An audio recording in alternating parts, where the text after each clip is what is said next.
पूज्य मालिक को कोटि कोटि प्रणाम और सभी भाई बहनों को सादर नमस्कार। आज का लेख है आध्यात्मिकता की कद्र करें, जिसे हमारे पूज्य गुरुदेव पी राजगोपालाचारी जी ने चेन्नई में 16 अगस्त 2010 में लेक्चर दिया था। उसका हिस्सा है ये लेख थोड़ा बड़ा ज़रूर है, लेकिन इसके अंदर हमें बहुत सारे जो हमारे क्वेश्चन होते हैं छोटे छोटे, उनके जवाब हमें मिल जाते हैं। तो शुरू करते हैं। प्रिय बहनों व भाइयों, जैसा कि बाबूजी कहा करते थे, मैं आज अपने ही घर में मेहमान बनने में प्रसन्न हूँ, क्योंकि SRCM श्री रामचंद्र मिशन भारत इस अधिवेशन की मेज़बानी कर रहा है और अमेरिकी मिशन के प्रधान होने के नाते मैं इसकी अनुमति देने के लिए उनका आभारी हूँ। मैं सबको यह जोर देकर बताना चाहता हूँ कि इस सभा भवन में इस प्रकार के सेमिनार को आयोजित करने की पहली बार अनुमति दी गई है। इससे इस भवन की महत्ता प्रदर्शित होती है। मैं आशा करता हूँ कि इसके आध्यात्मिक मूल्य इस गोष्ठी में फैल अगले कुछ दिनों के दौरान आप सब में रिस जाएंगे। यह याद रखते हुए कि हमारा केवल एक ही उद्देश्य है, अभ्यासियों का आध्यात्मिक विकास तथा अमेरिका एवं विश्व के उन लोगों तक आध्यात्मिकता को पहुँचाना जो हमारे साथ नहीं हैं। मैंने रिपोर्ट सुनी है। मैं खुश हूँ कि मिशन स्वस्थ है। 2 और आश्रम अमेरिका की धरती पर बन रहे हैं, परंतु जहाँ तक अभ्यासियों की संख्या की बात है, मैं प्रभावित नहीं हूँ, क्योंकि पिछले वर्षों में मैं इसमें वृद्धि के बजाय गिरावट देख रहा हूँ। मोलेना के आने से पहले जब हम अमेरिका में किराए के स्थानों पर मिला करते थे, तब अभ्यासियों की संख्या अधिक थी। उनमें अधिक उत्साह, अधिक सहभागिता, अधिक उत्सुकता थी। शायद उस समय का मिशन एक उछलते हुए शिशु की भांति था, जिसने हमें स्फूर्ति का विचार दिया, विकास के लिए उत्सुक, परंतु हमारी प्रकृति व चरित्र का मिशन। एक आध्यात्मिक संस्था जो मेरे मालिक ने कहा है भविष्य में शताब्दियों तक रहेगी, उसके जीवन का अभी तक मुश्किल से 1 मिनट भी नहीं बीता है, और यह सोचना जल्दबाजी होगी कि मिशन यौवनावस्था तो दूर, लड़कपन तक भी पहुंच गया है। मिशन अभी इस संसार में अपने बचपन में ही है। आप जानते हैं कि मैं भूविज्ञान का छात्र रहा हूँ, और उसमें हम एक भूतत्व विज्ञान का विषय भी पढ़ते हैं। कैसे एक के ऊपर दूसरी तहें बनती जाती हैं। जैसे कि पर्वत को यदि लंबावत काटें तो आप सभी तहें देख सकते हैं। आप में से जो रुचि रखते हैं इस विषय पर गौर कर सकते हैं। यह एक अत्यंत सम्मोहक विषय है। क्या सर्वप्रथम आया, क्या उसके बाद आया? निश्चय ही आप समय को पतले पतले टुकड़ों में नहीं काट सकते।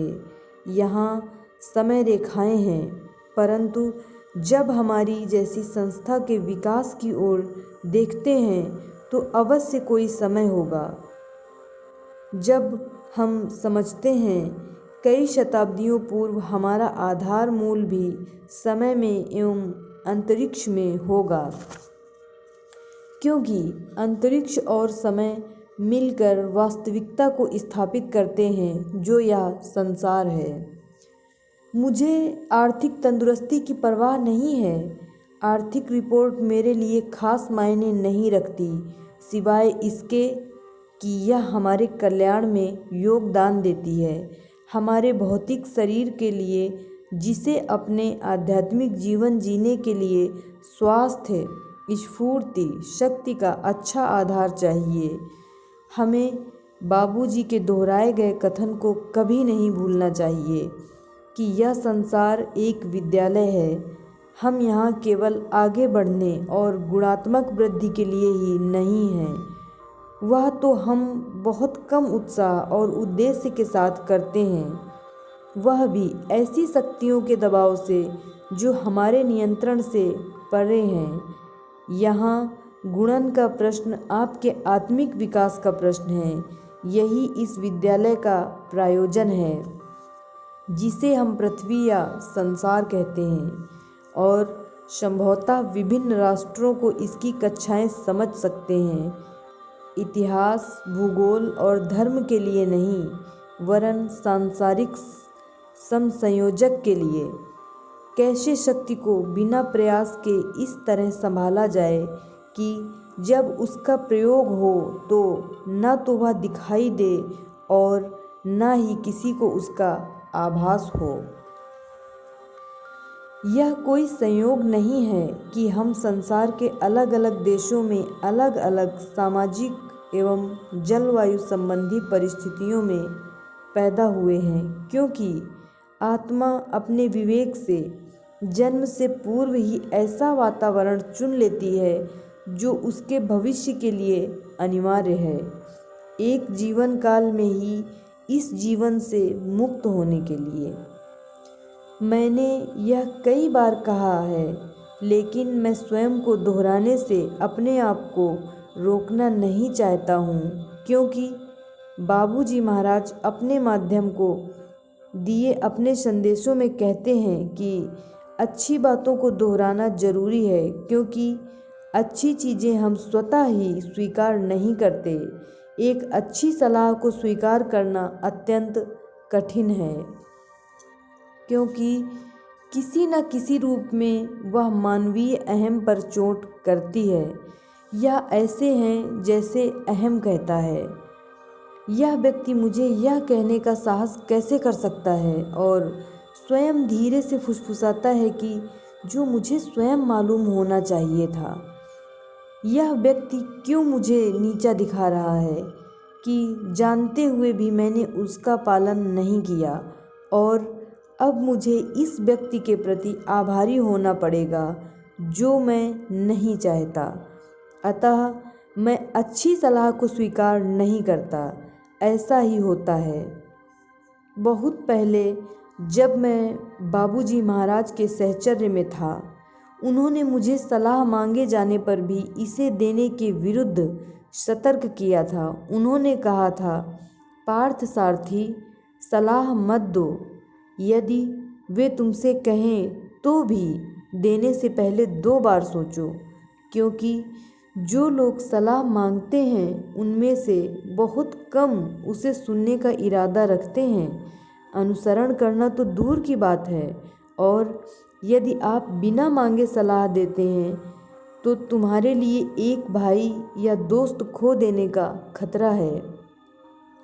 इसलिए सहज मार्ग में अधिकतर निशब्द व मौन सभाएं हैं जहां हम संप्रेषण करते हैं।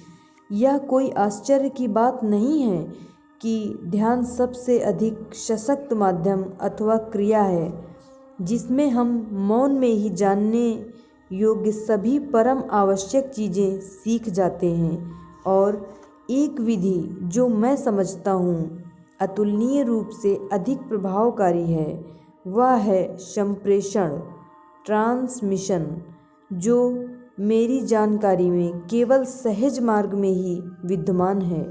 क्योंकि यहाँ, जैसा कि मैं कभी कभी अपने हृदय विशेषज्ञ मित्रों से कहता हूँ, हम हृदय में अनाक्रमक प्रवेश करते हैं, रोगियों के नहीं, वरन धीरे और अधीर व्यक्तियों के, जो हमारे सामने बैठते हैं, जो अभी तक समर्पण तो नहीं कर पाए हैं, परंतु किसी के सामने बैठने की तकलीफ उठा चुके हैं, और कहते हैं ठीक है, देखते हैं वे क्या कर सकते हैं। बस इतना काफ़ी है, क्योंकि बाबूजी कहते थे, एक बार बांध के फाटक खोल दिए जाएं तो जल का प्रवाह जो बांध ने रोक रखा था नदी की तरह बह निकलता है। हृदय का अनाक्रमक भेदन। सौभाग्य से आप उसे नहीं जानते, आप उसे महसूस नहीं कर सकते, क्योंकि यदि आप यह कर सकते तो आप उसका प्रतिरोध करते, और आप यह करते भी हैं। हमेशा नहीं, लेकिन काफ़ी बार, जो आपकी स्वयं की प्रकृति में बाधा डालने के लिए पर्याप्त है। हम उन बच्चों एवं शिशुओं की भांति हैं जो माँ की दी हुई बोतल का प्रतिरोध करते हैं, गलगल करते हैं और दूध बाहर निकाल देते हैं, परंतु एक सहनशील माँ दूध के नष्ट होने का बुरा नहीं मानती। वह कहती है, ठीक है, मैं फिर से बोतल भर लेती हूँ और कोशिश करती हूँ। अतः सहज मार्ग मेरे विचार में, मेरे अनुभव में, हृदय के इस प्रकार के बदलाव के लिए श्रेष्ठतम है। जीवन में हृदय को बदलने का अर्थ है हृदय को आवश्यक ढंग से बदलना, ताकि वह केवल एक पंपिंग स्टेशन के बजाय एक मानवीय हृदय बन जाए। अतः कृपया याद रखें कि जितना आप समर्पण करेंगे, जितनी अधिक आप अनुमति देंगे, यहाँ समर्पण कोई अपमानजनक क्रिया नहीं है जहाँ आप अपनी इच्छा शक्ति और सभी चीज़ों को समर्पित कर देते हैं। यहाँ समर्पण का अर्थ है कि मैं अपने हृदय में एक अदृश्य हस्ती को घुसने की अनुमति देता हूँ। इकलौती अदृश्य हस्ती जो हृदय में घुस सकती है वह है ईश्वर और शक्तिहीन शक्ति, जिसे वे हमारे बदलाव के लिए इस्तेमाल करते हैं ताकि हमें अपने जैसा बना सकें। अतः इन सीटिंग में हम बहुत कुछ प्राप्त करते हैं। बल्कि बाबूजी कहते थे कि यदि कोई व्यक्ति 100% सहयोग देता है तो एक सीटिंग ही पर्याप्त है।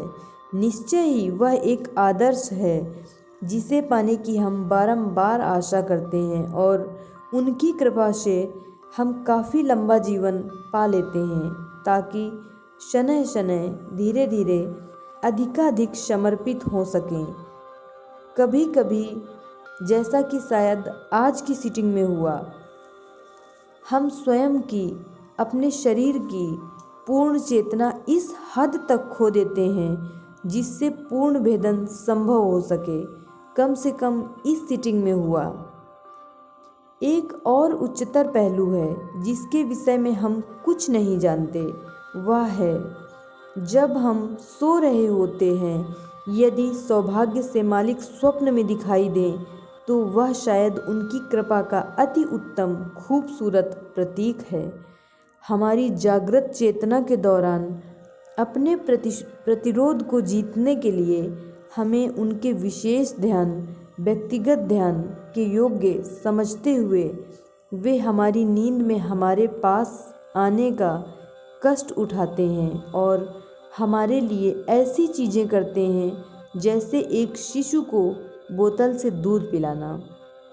अक्सर जब शिशु या बच्चा अगली सुबह उठता है तो वह इस बात से अनजान होता है कि माँ पिछली रात को उसे उसका खाना दे चुकी है। नींद के दौरान दीक्षा, यह एक अत्यंत उच्च स्तरीय आध्यात्मिक क्रिया है और इसे उनका आशीर्वाद समझना चाहिए। यह स्वप्न नहीं है, यह अस्तित्व की चेतना की स्थिति में मालिक की वास्तविक उपस्थिति है, जो केवल सौरमंडल संबंधी नहीं है।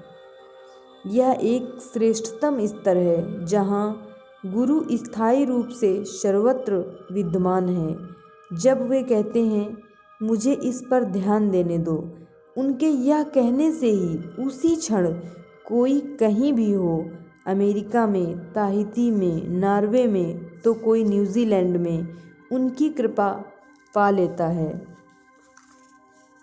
अतः यह एक सुझाव है।